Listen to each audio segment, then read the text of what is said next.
This meeting is being recorded.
Yep. Good evening, everyone.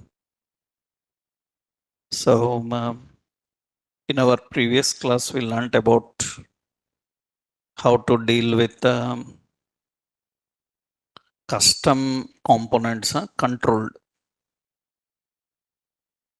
So, we learned about controlled components,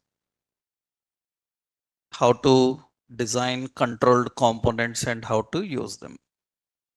So, what are controlled components?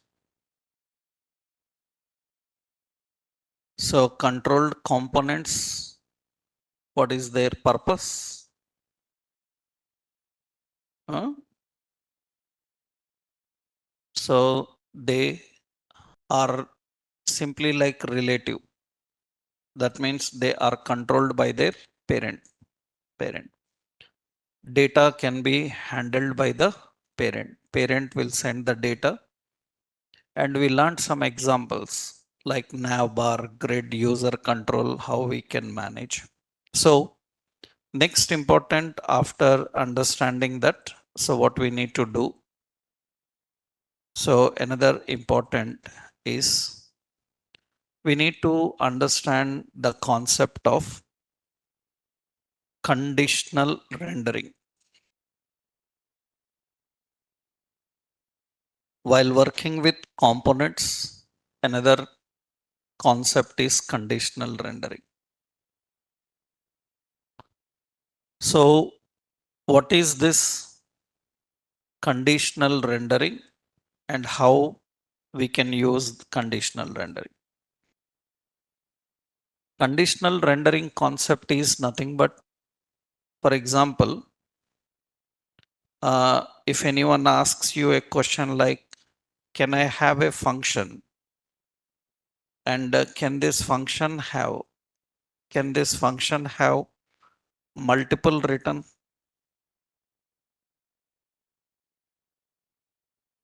Can we have a function with multiple returns?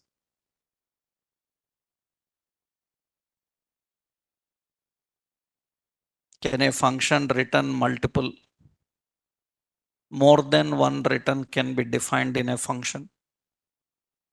Yes, we can define multiple returns, but it will not return all at a time. That depends on conditional. That means what is the necessity of multiple return? It will return different according to the situation. In one situation, it will return one, another situation, it will return another. That means what is the concept of conditional rendering? It's a simple technique actually. According to situation, what have to render, it will decide. So a component is not going to render same thing every time. It will decide according to situation.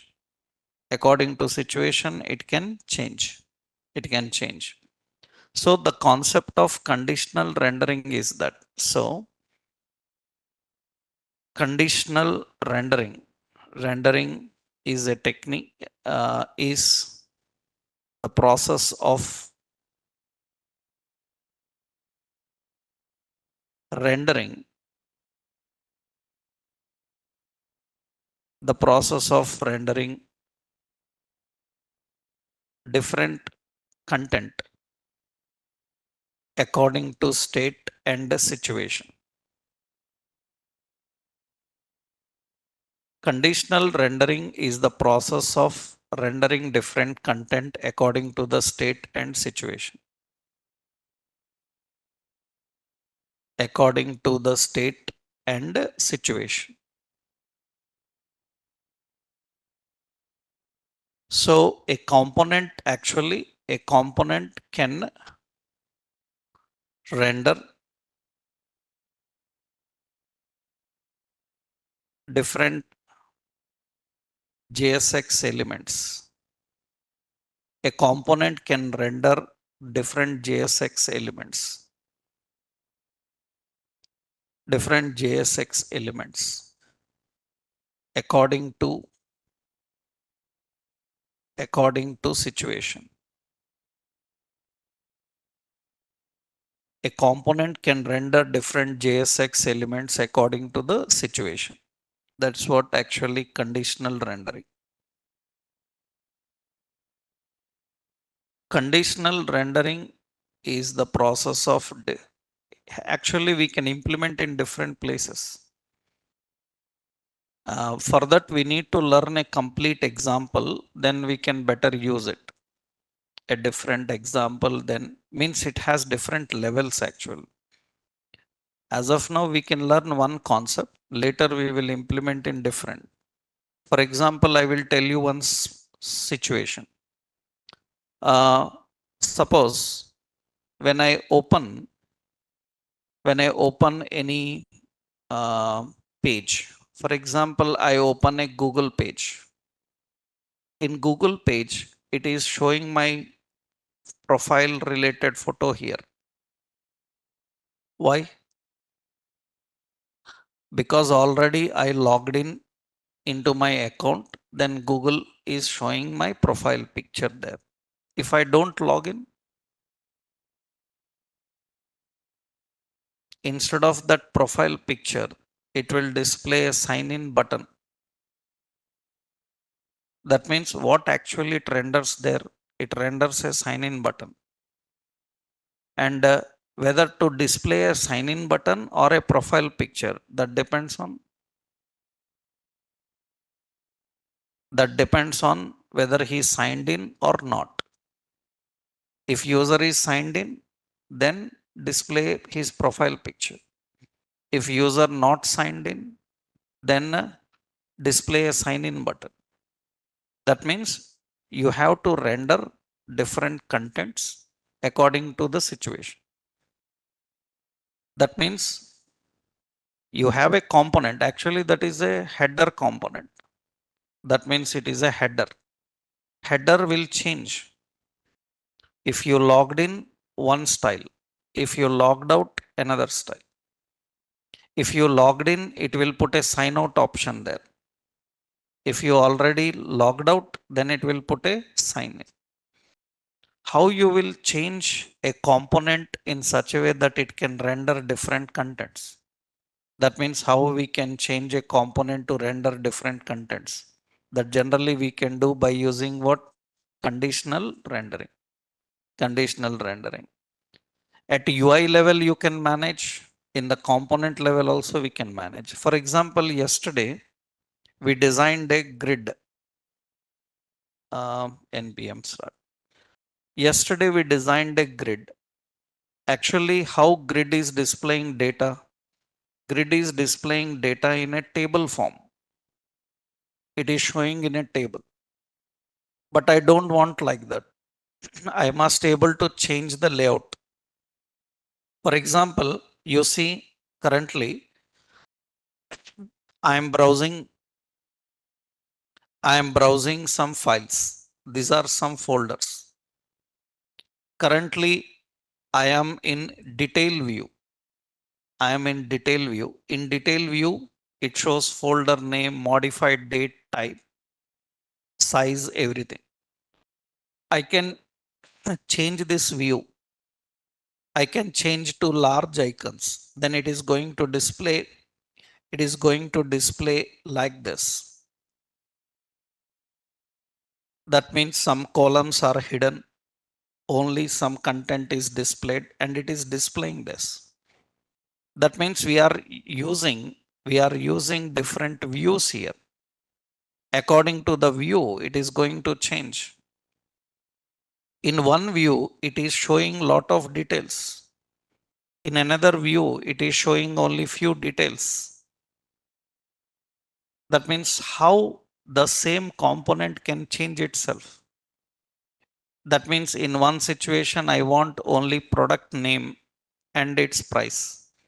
In another situation, I want product name, price, photo, description, everything. That means a component can change itself. For example, you see this is grid. What I want this grid is, I don't want the grid every time like this. Sometimes what we need, I want grid to display like cards. That means every product details must be shown in a card. Currently, every product detail it is showing in a row. We don't want a row, we want a card. How you design like that? That means how you can create a grid in such a way that it can change. So conditional rendering means according to the situation, a component can render different content. I will show you with logic and with functionality later we will see, because how you verify whether a person signed in or not. Usually in web applications, whether a user signed in or not is verified by using which mechanism? Traditionally, in websites, when anybody sign in, what is used to store his information and what is used to verify whether he is still signed in or not? Generally, we use cookies. Cookies is a common thing. We use everywhere these cookies. So cookies are responsible for storing the client details and verifying the client details. That is another hook we have to learn, third party. Later we will learn. As of now, first I will show you the approach of conditional rendering. So let's create. There are several techniques as I told you.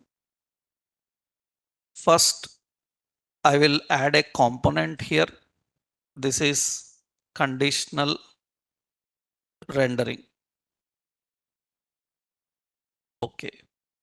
I will add a component conditional rendering rendering.jsx. So we create a component here. So export. So function and a component conditional rendering. And in this return. So what we should return a div, and we have some container fluid. And here we are creating a navbar. Okay. In the navbar, we are just displaying a div. So class as font size some 5, font weight as bold. And here we define some shopper, something. And we have some another div with some span home.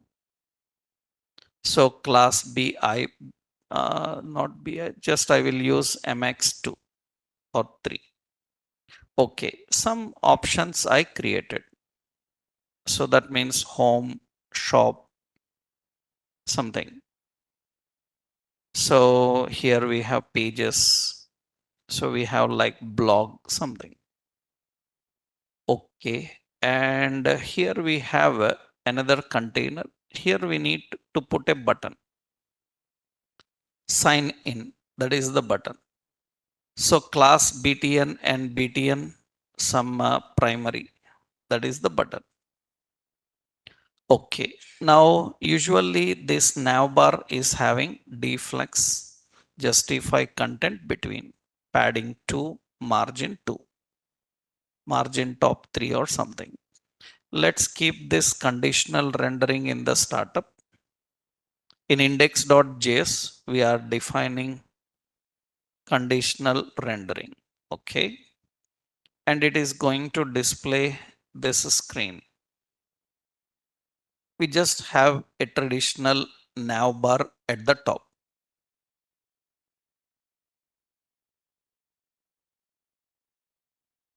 So we have this nav bar at the top. Now what we want to do here is, in this nav bar, suppose class, suppose fs5. Okay, that is a large one. Yeah. In this nav bar, right side, if user is signed in, it should show sign out. Right? If not signed in, then it should say sign in. That means that area should change. I can just change one button, or complete layout I can change. Layout also we'll see. Different examples we will see. How you will change. That is conditional rendering. So what we will do is, we will put here a constant and a state. This uh, is signed in. So, or say signed in. Set signed in and is equal to use state. It is by default false. That means it is false. Signed in is false. So now what we are doing is, here we are using a simple approach like this. That means we write a condition. What is the condition? Signed in, if signed in is equal to true, right? If signed in is equal to true, that means here we need a binding expression. And here we have to use signed in is equal to true. If signed in is equal to true, then we have to put a button. And what this button class, btn danger. So, and it should show a message sign out. Sign out. Otherwise, what is the button? That means it should show a button called sign in. That means you can see, that means it is currently showing this sign in. What I will do is, at the time of loading, so what we will do, use effect, means at the time of mounting, we will keep a simple value dynamically here. So here we will keep a value, set signed in as true. That means signed in is true. If signed in is true, then it is sign out. That means it is sign out. Later I will show you how to create a login, collect the data, keep in a cookie, verify the cookie is available or not. If cookie is available, then it should say signed in. Otherwise, it should say signed out. Right? That complete implementation we are going to do. But this is conditionally rendering different things. That means conditional rendering is not just about output. So that means when I click this button, what should happen? That means I am using, so function. What is it? So I will keep handle sign in, What it has to do? Set signed in. It should set it to what? True. It should be true. Then I don't need this use effect and all. Right? I will not keep that. Then I will use another function. What is it? Handle sign out. Handle sign out. Set signed in is as what? False. We are keeping true or false. And we need to link these options. On click, sign out click, handle sign out, and sign in click. So we have on click. So handle sign in click. That means now you can see by default there is sign in. I click on sign in, then it will get me sign out. Right? And I click on sign out, then it will display sign in. That entire logical functionality we will write later, but this is conditional rendering. Conditional rendering. That's what actually you can implement later in so many places. We will see real-time data and display, and we will work with project. When we work with a small application, we will implement there. Suppose we have a button, once click, sort ascending, again click, sort descending, toggles. That means how you can keep like that. How you can display the content, sort ascending, sort descending. How you can render totally different contents depending on situation. And remember, when so depending on sign in, sign out, all the other logics are dependent. For example, this area I want to show or hide based on whether he signed in or signed out. That means if he signed in, then only this menu should come. If he signed out, it should not come. Then what is the condition again here? We need a dynamic. What is the condition? Condition depends on signed in. Signed in. If it is signed in, then what you have to do? If it is signed in, what we need to do? We need signed in is equal to what? True. If it is true, then question mark. And I need to render this entire layout. Otherwise, colon, I need to render a empty div like this. Empty div like this or something else we want. That means we need to show or hide. We can even show or hide. Sign out, then it is not there. That means when I sign out, there is no options. You have to just sign in. And when you sign in, then these options will come. That means we can control the complete appearance. Even colors can change, effects can change. This is conditional rendering. That means we have a nav bar which renders the content according to the situation. This is one concept of conditional rendering, right? This is just one example. That means how you can make it happen. So syntactically, you can have a condition, and based on that, it renders one component. And if it is false, it can render another component. Suppose this is component 1. This is component 2.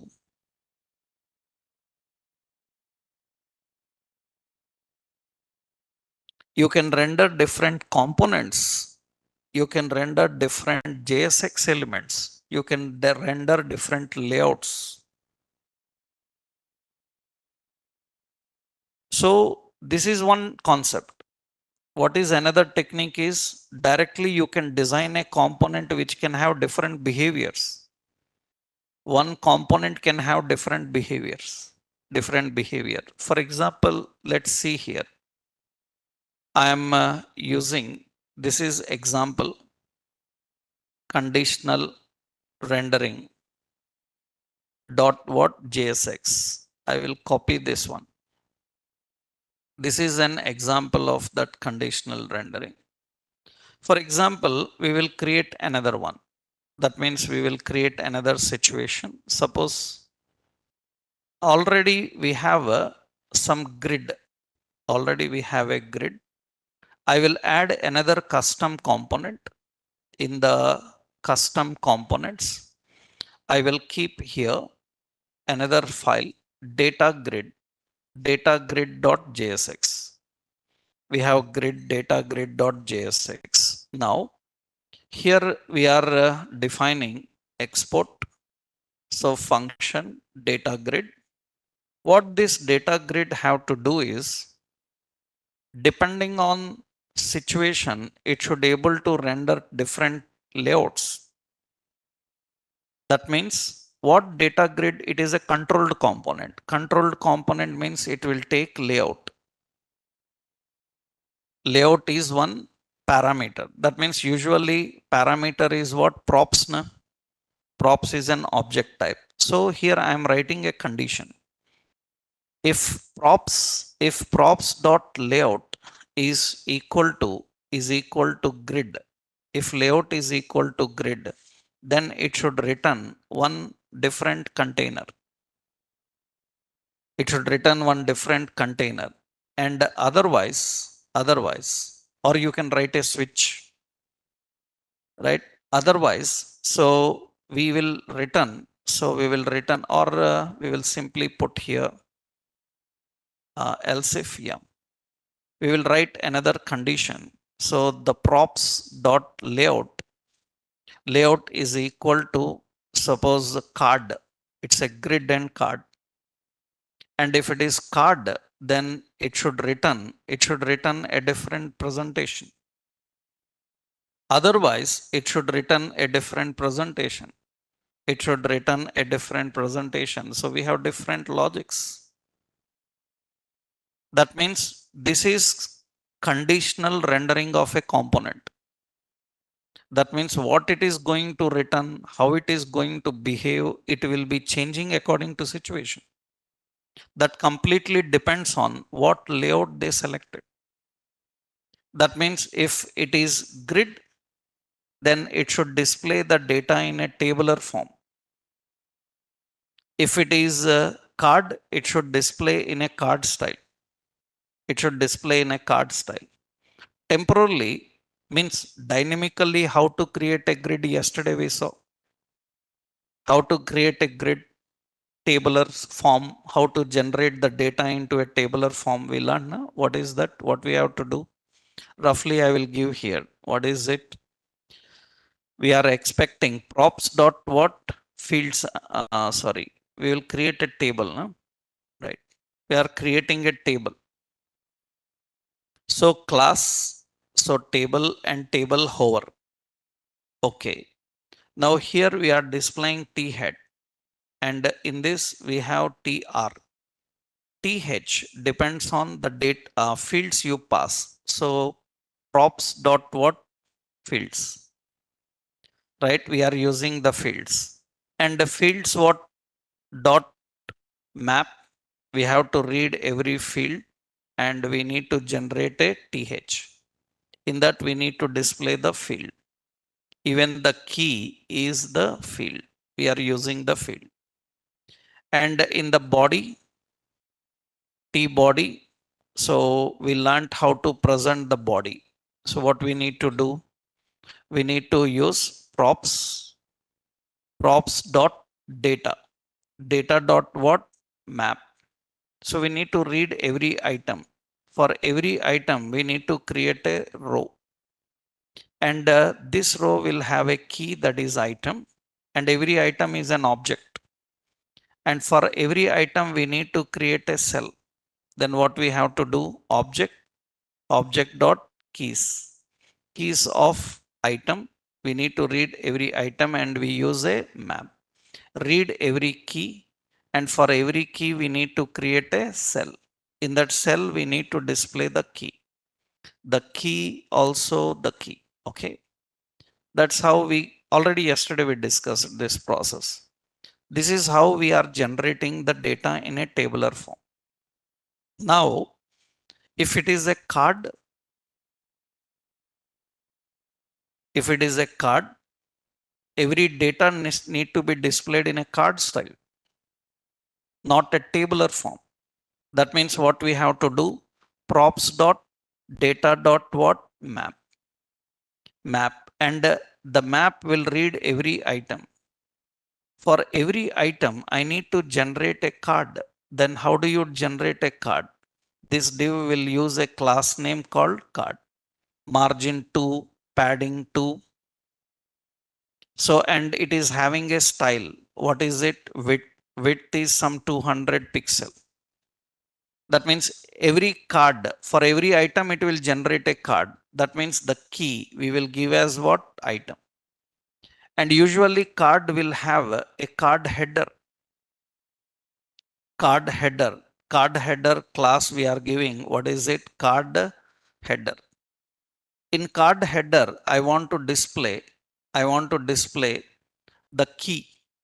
That means header means title, product name or something, anything.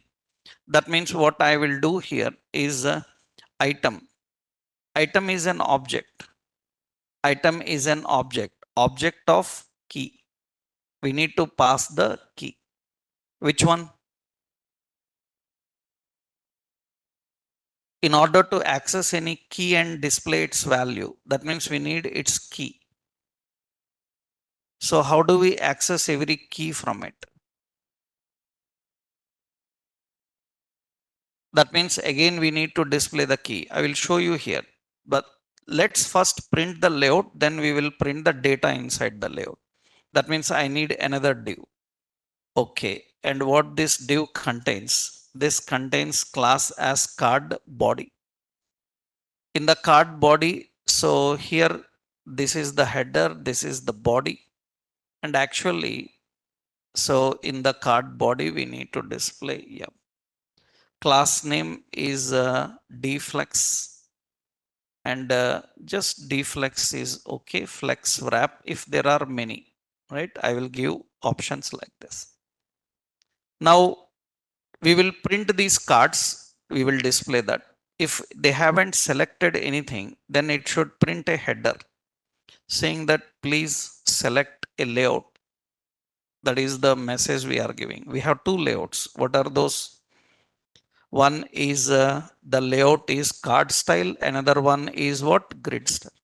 Grid style. That means what we are doing is now we are accessing that. Just now we created a conditional rendering component. Okay. In this component, we want to use the grid. That means below this, now I will create a section. I will just click class margin top 4, and here I want to display data grid. Data grid is a component. This data grid component is expecting fields. It is expecting fields. What is the fields?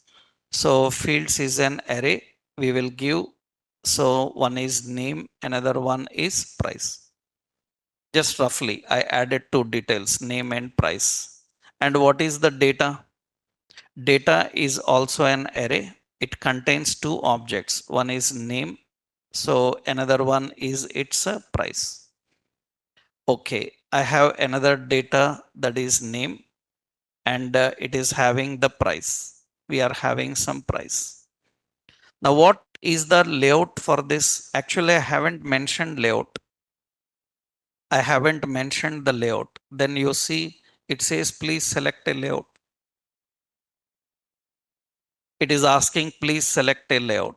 That means what we will do is here we will design a div, and we will pass a class some my2, and here we will put a drop down, and in the drop down we will put an option select layout.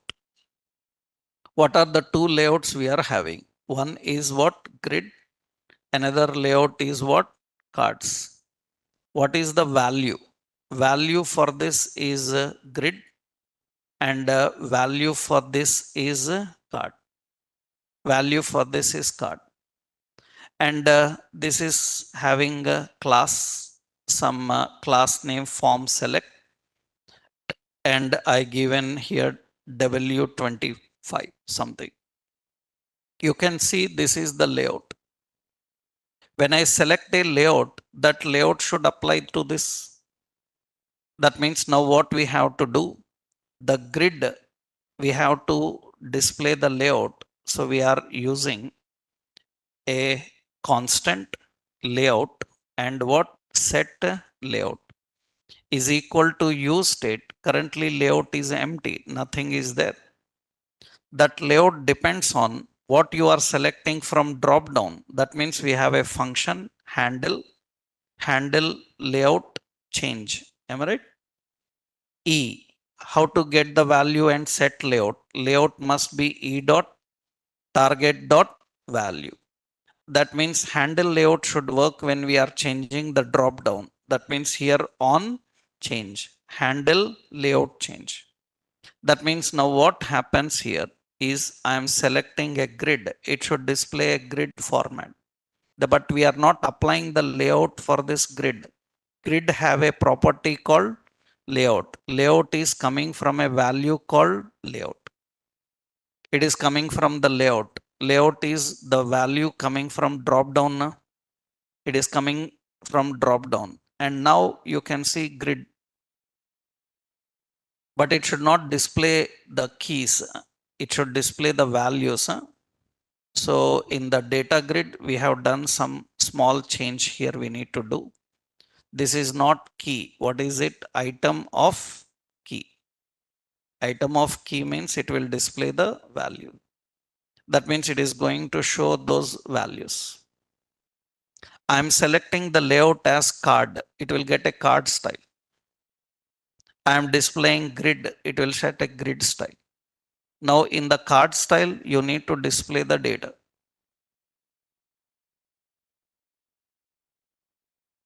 Can you try? Right? That means in grid, how I showed, in the cards, you need to display. Cards are coming. Two cards are there. They are displayed. Suppose we are having one more into this. That means what we are doing. So we are having a data grid, right? In the data grid, so I have a div, and this div is having class as card footer. In the card footer, I keep a button. So class BTN and BTN warning BI card 4, and we have some buy, something like this. And we will keep some W100 like this. And you can see all the products will display that. And here we want the data. Here I want to display the product name. Here I want to display the product price. If picture is there, I want to display the correct product picture. That means it should change the layout according to the requirement. It should change. I select the first one, then it says please select a layout. So that means conditionally it should render different kinds of content.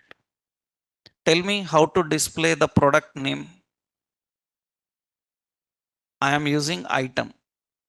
Item have a keys, collection of keys. So suppose if I use, that is object now, object dot what? Here I will use a binding. Object, we have an object dot what? Keys. Keys will collect all the keys. Keys of which object? Item. Item, it is an array at 0. What does it means? It is going to return the name. It is going to return the name. Right? I want its value. I want its value. So item of object dot keys of item, that means it can get its value. That means it will return the key and we are returning its value. We are returning its value. That means the same. Suppose I am adding here. That means object dot keys and it is 1. That means it will get that and display the price. We can keep the field name and both of them. That means here I created a data list, data term. We will say price and data definition here. But here it is not price. It is what? It is object dot what? Keys of item and item of 1. It is going to get the field name and it is going to display the value. Right? So when I select grid, it will get the grid. Say card, it will get the card. That means it is able to change the complete layout, complete appearance changes. So these are very important later to create. Actually, we don't create different components. That means for grid one component, for card another component, for another style another. One component can work as all. That means only one component, but it can change its behavior, its functionality can completely change. This is the concept of conditional rendering. Conditional rendering. That means how a component can change what it has to render. So this is one example for that. That is one example. I have given 2 points. Conditional rendering is in a component what to render according to situation we can decide. That means I showed you in uncontrolled component. Uncontrolled component also can have conditional render. Uncontrolled component means what? According to state, according to situation, what it has to show, it can change. That means it is not controlled by any data coming from parent. So previously what we done in our page, whether to show sign in, sign out, that we decided not on data coming from parent. It is decided based on a small logic. That means we are using the data. Means conditional rendering is not only for uncontrolled or controlled components. It can work for both. That means conditional rendering work for both controlled components as well as uncontrolled. If it is controlled component, it is conditionally rendering the data that is coming from parent. If it is a uncontrolled component, then it is depending on its situation, state and situation, it can change what it should render. This is the first example for conditional rendering. This is example for conditional rendering in uncontrolled component.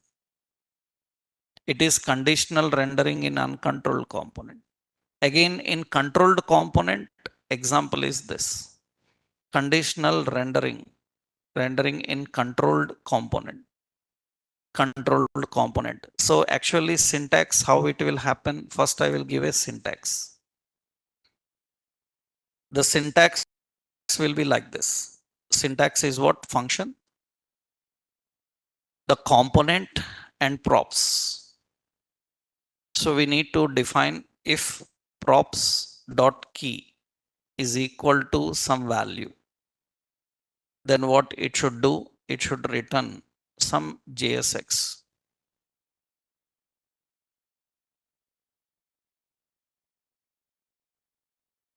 So otherwise, it should return some other JSX. This is another process of how we can manage the conditional render.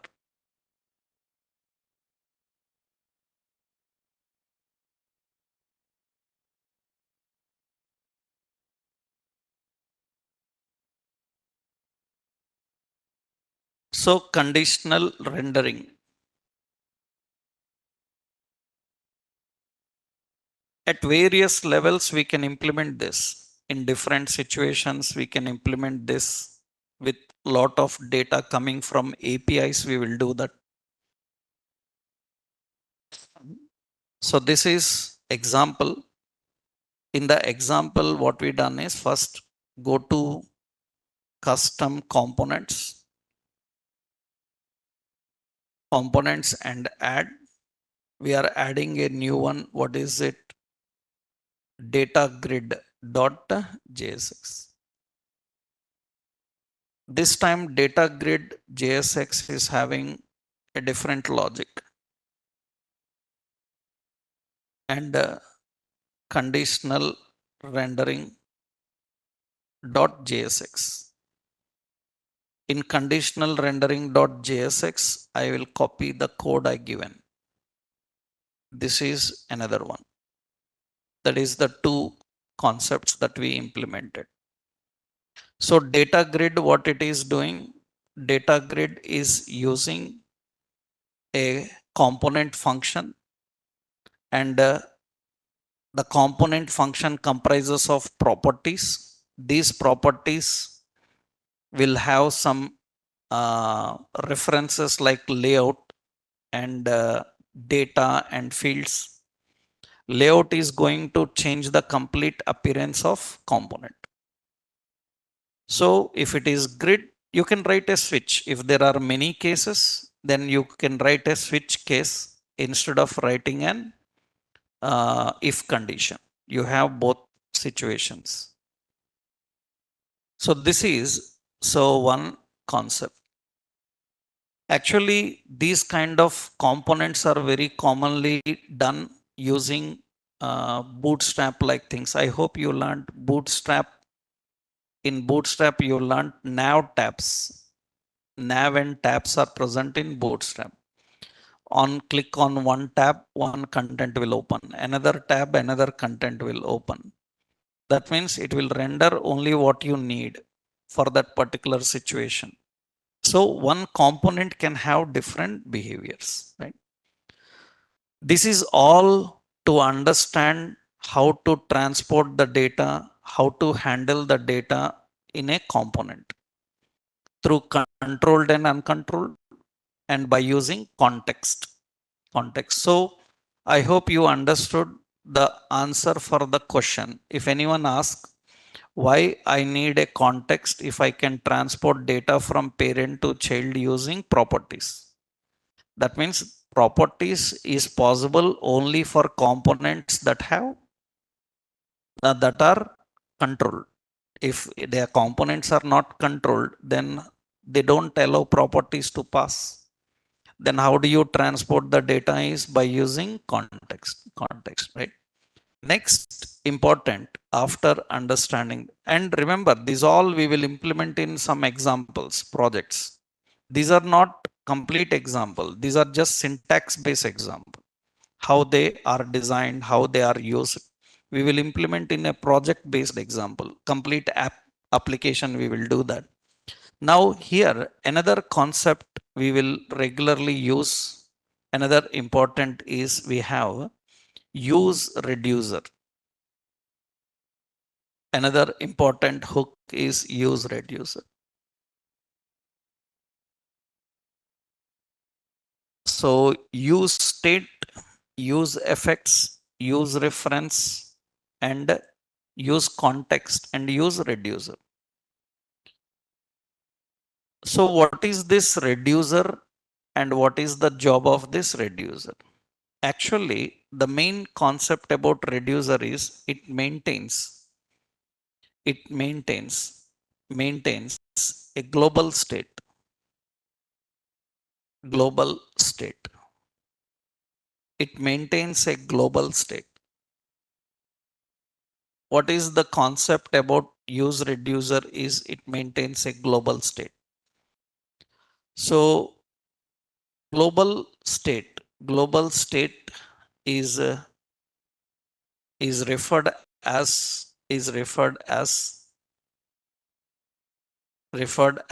application state. We generally call it as application state. Global state is referred as application state. It is referred as application state. So usually application state contains data from application start to application end, from application start to application end. And data in application state is accessible to all sessions. That is the concept of application state. Data in application state is accessible to all sessions. It is accessible to all sessions. And here, what is its meaning and how it works, we will see. What is an application state? So what is the concept of application state and application concept, right? For example, for means generally when you know about applications, web applications especially, web application have lot of phases. So we have application start. So we have a session start. So we have a session end. We have an application end. Just roughly, I am giving few points. Application end. So application start, session start, application end, session end. So what is this concept is actually, what's the point here is, suppose we are having a server. That means we are having a server. So now this is some server, and on this server we have some resources. We need to access the resources. Now actually, suppose we are keeping some data here. Just roughly, I am giving some concept. Now what happens is, usually at the time application starts, so this data is defined. That means the data is kept. And when the time application ends, the data will be destroyed. That means the data is lost. Data is lost. Now, application start means you say that some website starts and website ends. So start and end. Session start means now what happens is we have several users now. That means we have several clients. We have several clients. Now for every client, an individual session will be there. For every client, an individual session will be there. For every client, individual session will be there. This session is accessible. This session is accessible only to that particular client. That is accessible only to that particular client. That is accessible only to that particular client. That means now what we need is, for example, this is session, right? We have session 1. We have like session 2, session 2. So session 1, session 2. We have like session 3. We have sessions. Now what is the point is, the data you kept in this session is available only for that session. It will start when the user starts. It will end when the user ends. That means the data is present for these sessions. It is individual for that particular user. Individual for that particular user. But now what I want is, I want some data for all of them. I want some data to be shared to all of these. Then this data, which is available to all sessions, which is accessible to all sessions, this data is application. This is called application state. We call it application state. That means application state is global to all sessions. That means some information we need for everybody. Some information only for that particular user. Only for that particular user. That means now the data that is defined at application level is accessible to all of them. Everybody have their own sessions. That means A is not accessible to B. B is not accessible to A, or it is not accessible to C. There is no chance. But all can access this one. It can access this. Now from A, you send some data, it will update here. This update everybody can see. That update everybody can see. Just like I told you one concept, like you uploaded a video on YouTube. When you uploaded a video on YouTube, then that video is at application state.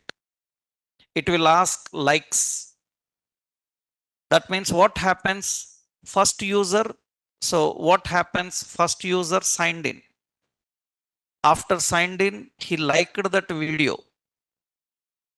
That means now that likes counter is visible to others also. That means from my account I liked it. Then how others can see whether I liked or not? That means if others are able to see whether I liked or not, that means that likes counter is global. It is global. It is at which level? Application level. Do you know when that likes counter will stop? When you remove the video. There is no chance of reset. There is no chance of reset. Likes counter, views counter, you cannot reset them. You cannot reset them. That means at the time of application start, it will start with a value and it will be there until application ends. And it is being updated from all sessions. That means it is visible to everybody. Everyone can access it and everyone can use it. That means how you can design some data in such a way which is accessible to all. Accessible to all. From any place in my application, I should able to see it. That means a component's data is not visible to other component. Parent data is visible to child. That is using what? Context. But other outside that component, if another component is there, it is unable to see the data. I want some data in such a way that it is accessible to everyone. It is updated by everyone. That means it is updated by everyone. That means it is affected by every session. This is actually general nature of web application, any technology. Whether you are using Java, .NET, PHP, Python, web application means this infrastructure is very common. Every web application in any technology in the world will have an session state and an application state. Session state means the data is carried from session start to session end. Application statements, it will carry across from application start to application end. You may ask, like, will any application ends? Some application usually end. Some application never end. They will be continuous. Applications ends also. For example, have you seen, suppose you want to book a slot for passport, right? Or visa or passport, you need to book on a particular day only, that URL will open. After that, it will terminate. It will not be working every day. I hope you know. That means that URL you can't visit other days. That website is not, that URL is not available. Passport website is available, but booking slot URL is not available. They give a separate URL for booking slot. It will start at some 10 a.m. It will end at 4 p.m. Between that, you have to do your transaction. After that, it's not accessible at all. That means application ends. That means you will be surprised, like how a website stops. So many are there. If you see regular government websites, the booking slots for different transactions, they have timing. That means, for example, you are starting a YouTube video live or a Facebook video live. When you start the Facebook video live, there you will see how many people are watching live. Is it visible to all people who are watching live? It is visible to all people who are watching live. That means it is maintaining a global state. And when that count will end? When live ends. When live ends, that count will end. There is an end for that. That means when application starts, it will start. When application end, it will end. How to maintain such global state? How to maintain such global state? That is what actually reducer can do. That is what reducer can do. Use state can create a local state, and use reducer can create a global state. But this is not enough at large scale applications. It's okay. Many people don't know this. Means even people who know React, sometimes they are not aware of latest reducers. That means people who are still working on old versions of React, they don't know about these reducers internally available. Use reducer hooks, they are not completely aware of that. That is the reason at large scale, this is not enough. Huge application, lot of application state I have to maintain. That's the reason at large scale, people use another one called Redux. They use a concept of Redux. It is a third party. Redux doesn't belong to React. Many people, when they join React, they ask, will you teach Redux? Right? That means, of course, it's a general thing because Redux is not a topic of React. It is a topic of web development. People who don't know that, they relate everything with React. That means people who don't know JavaScript, they will come and ask, will you teach JavaScript in React? Will you teach Bootstrap in React? Why? They are React topics. Huh? No, they are not React topics. Whatever you don't know, you don't link it to React. That means you should know that these are general things. That means application state is a general concept and it is required for every application. And JavaScript based applications usually use a third party application state library called Redux. Without this library also, we can maintain a global state by using which one? Reducer. But reducer is not enough at large scale. That's the reason we have an alternative called Redux. Redux. And what is the problem with application state is developer have lot of problems with application state. State itself is problem for developer because a developer don't know what is stored in memory. Developer is not sure about what is in the memory. Developer is not sure about when it will change, how it will change, which action is going to change. It is very difficult for developers to track state. Even our debugging tools are not enough. That means we don't have proper debugging tools which will show what is in state. That means several technologies face this problem. Several technologies face this problem. What is the problem is they cannot see the state what they created. They cannot track the state. They cannot know when the state is updated, with what data it is updated, how it is updated. They can't track everything. That is the biggest drawback with the states. And what is this Redux people's point is, Redux people say that if you are building JavaScript based applications, then you can maintain state with Redux. That means you can maintain application state with our library. Then if you maintain with our library, what facilities we provide is our Redux is predictable. It is predictable. It is debuggable. It is extensible and it is easily compatible with all platforms. That is the features they mention about Redux. They say that if you maintain an application state with our library, then it is easy to predict. It is easy to debug. Prediction, debugging, user don't wants. I don't care what you use in your application. I am not worried whether you can predict the state or not. I am not worried about debug or not. I don't even know the word meaning of debug. As an internet user, I don't know what is debug. That means these all are benefits for a developer, not for users. These are not benefit for users. They are just benefit for developer. Why we are using Redux to maintain an application state? You can maintain application state with different techniques. But what is advantage? It makes the developer's life easy. That means a user who is using a form, he is not worried whether you used a formic or whether you used a React form directly. He is just worried form is able to submit or not. Why you used formic instead of using React way of form? Why you used formic instead of React way of form? For your convenience. Whose? Developer convenience.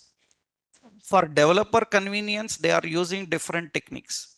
You can see that this is Redux at high level. That means this is redux.js.org. This is Redux. And what is this Redux? So the Redux concept is a JavaScript library for predictable, maintainable global state management. That is the key concept. Global state. Global state is considered as what? Application state. So it is predictable.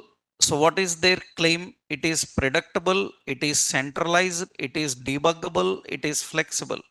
A user is not worried about all these things. I don't care whether it is debuggable or not. My data stored and displayed or not, I want that. What you used in the background, that is your problem. Why you are using different techniques, that's developers requirement. Developers requirement. And at large scale, we will learn how to use this in a project. In a project, we will learn how to use this Redux. But now you don't need this. At a small scale, in an application, useReducer is enough. That means in React.js, they have a hook which can create a state and it can configure an application state. That is what the concept of reducer actually. So at large scale, we have another option. So what is the main concept here is application state. Application state is global,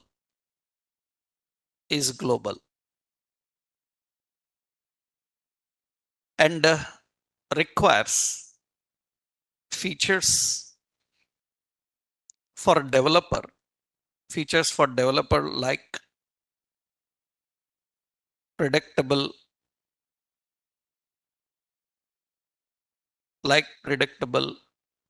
extensible, debuggable. So what else? So we have like centralized, cross platform. All these things we need, right? So at large scale, these features are supported by a JavaScript library called Redux. It is used by all. It is not just only React, Angular, React, everybody uses this. Redux is not for Angular or React like technologies. It is even used in general JavaScript based apps. In an ordinary JavaScript application also, we can use Redux. Redux is not meant for React. It is meant for JavaScript based web applications. Any JavaScript based application can use this Redux.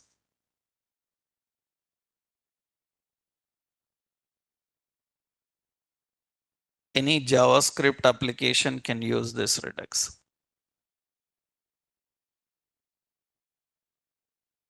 These features are supported. Right. Now, how this reducer works, that means how the concept of reducer, actually it's a big hierarchy. So much is involved in this entire process, configuring and creating application state. For example, generally, I will show you, this is diagram 1.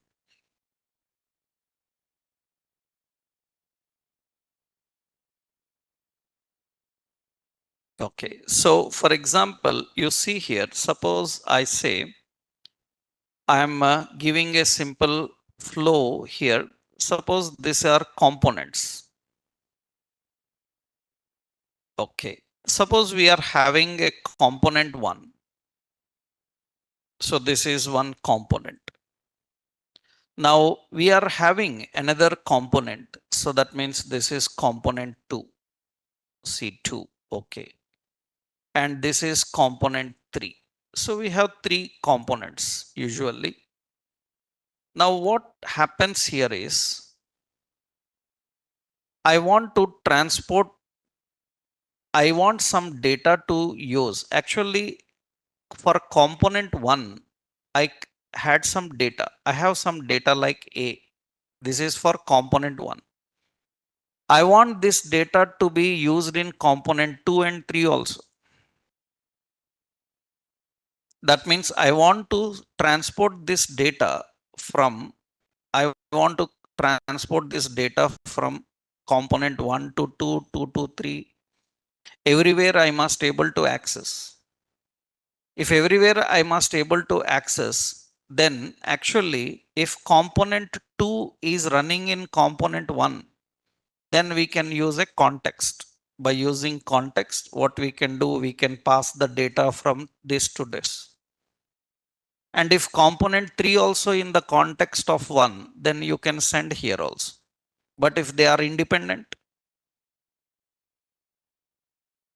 they are separate, they are not inside, then how you can make this data available to accessible to all across requests? That means you need to keep it in a centralized location. We need to keep in a centralized location. And this centralized location is accessible to all of this. It is accessible to all of this. This is what they call as global state, and they call that as centralized. Data is centralized. That means now here, this is the global state. Actually, we call this as store. We call this as a store. Store is a location where the global state is maintained. Okay. Who is going to access this store and send to the component? Actually, component is having a UI, user interface. In the component interface, in the component UI, who is going to display that data? Who is carrying the data from store and displaying in UI? That job is done by state. That job is done by state. That means every component have a local state. Na? Every component is having use state. Use state is a local state. That means what happens is this local state is responsible for collecting the data from the store and displaying in the UI. Displaying in the UI. That means the data from the store, actually what is the concept? So data is present in store, and from the store data is collected by state and it is displayed in the UI. Now, any change in the UI, any modification happened in the UI, that modification should update into the store again. That means now who is going to identify the changes in UI? That means in UI, some changes are happening. Those changes, that means usually changes happens on certain actions. When you click something, you drop down something, you slide something, some changes will happen. So on particular action, some changes will happen.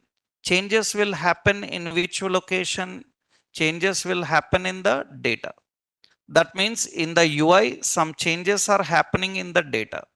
Who will identify these changes? Who will identify the changes in the data? Who will identify the actions performed in the UI? And who will update those changes into the store again? That is done by reducer. That means what reducer is going to do? Reducer is going to identify the changes in the UI and update those changes into the store. So use reducer is not creating application state. Understood? As I told you yesterday, use context is creating context. It is not creating context. Context is created by a separate method. What is that? Create context. Use context is not creating context. It is using an existing context if it is available. And context is not by default available. You have to create the context and use the context. Same application state also. Application state is not default available. You have to create application state. Use reducer is not creating state. It is using the state. Then how to create application state? That means we need to create an application state. We need to store the data in it. Then we should able to access and use. That means what useReducer is doing, useReducer is accessing the data from the store and updating into UI, identifying changes in the UI and updating back into the store. But where is the store? Who creates the store? The activity is done by useStore. That store we have to manually create. What we do generally in without Redux. In Redux, they have separate library. Actually, in Redux, they have separate library. I will show you. This is Redux website. In this Redux, where is it? We will go to their documents. Huh? Yeah.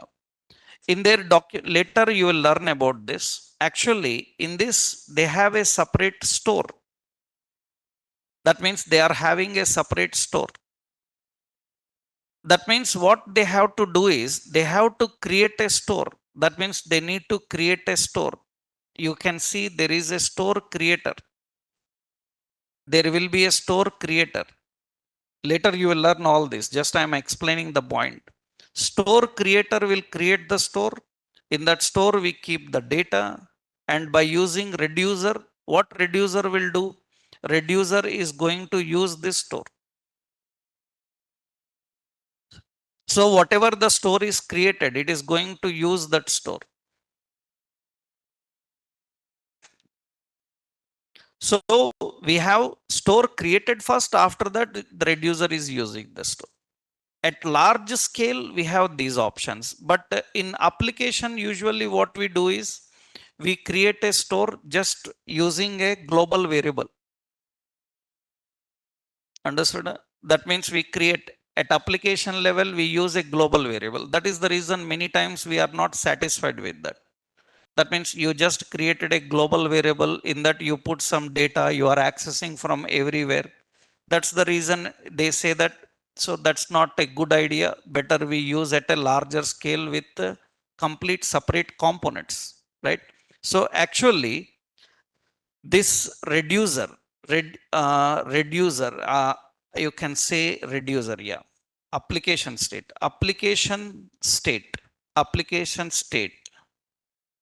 is managed by using following components. It is managed by using following components. So application state is managed by using following components. One, we have a store. Another, we have a state. Another, we have a reducer.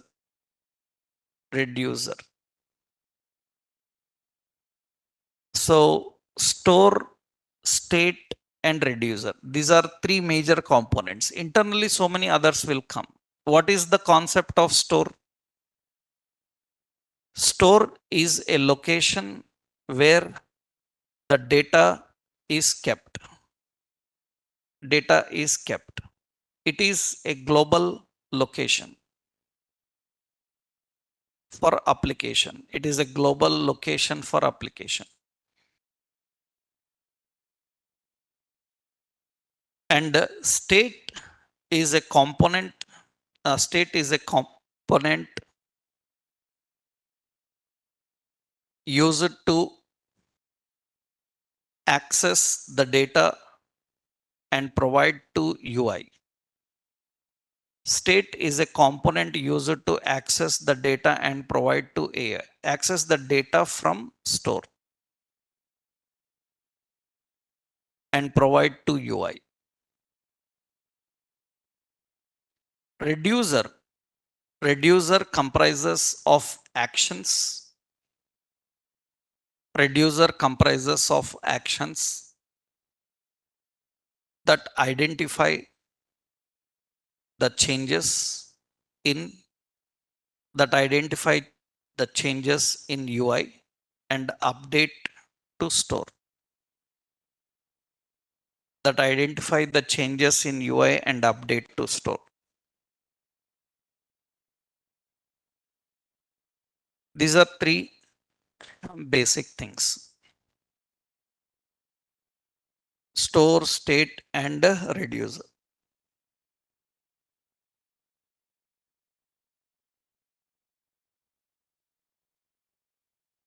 So at high level Redux you will see, but actually general concept is this is